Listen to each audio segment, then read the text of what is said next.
தம்பி, இந்த குப்பை டப்பா நேத்துல இருந்து இங்கதான் இருக்கு, ஏன் எடுக்கல? சார் நேற்று நான் வரும்போது இந்த டப்பா இங்கே இல்லை, அதுக்கப்புறமேட்டு யாரோ வந்து வச்சிருக்காங்க போல. நில்லு, இது உங்க குப்பை டப்பா தானே? இல்ல செக்ரட்டரி சார், ஆனா அது நேத்து காலையில இருந்து இங்கதான் இருக்கு. இந்த ஆள் தான் எடுக்கல. ஓஹோ, அப்ப நீ தான் எடுக்கலையா?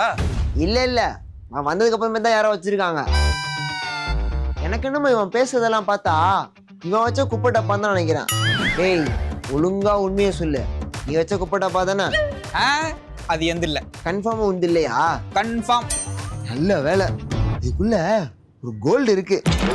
எடுத்துட்டு போய் நான் கவர்மெண்ட்ல கொடுத்தா எனக்கு அவங்க பாராட்டு விழாலாம் வைப்பாங்க. என்னை கூப்பிட்டு நிறைய பேர் கோல்டு செயினே போடுவாங்க. கோல்டா? அது என்னோட தான் பிரதர், கொடுங்க. ஏய், இப்பதான் உன்னோட குப்பை டப்பா இல்லைன்னு சொன்னேன். நேத்து பசங்களை வைக்க சொன்னேன், அவனுங்க வைக்கல. நான் வந்து வைக்கிறதுக்கு லேட் ஆயிடுச்சு, சாரி சார். மவனே, இன்னொரு வாட்டி இந்த தப்பை நீ பண்ண, உங்க ஓனர் கிட்ட சொல்லி இந்த அபார்ட்மெண்ட்ல இருந்தே உன்னை காலி பண்ணிடுவேன். Sorry sir. ஓயா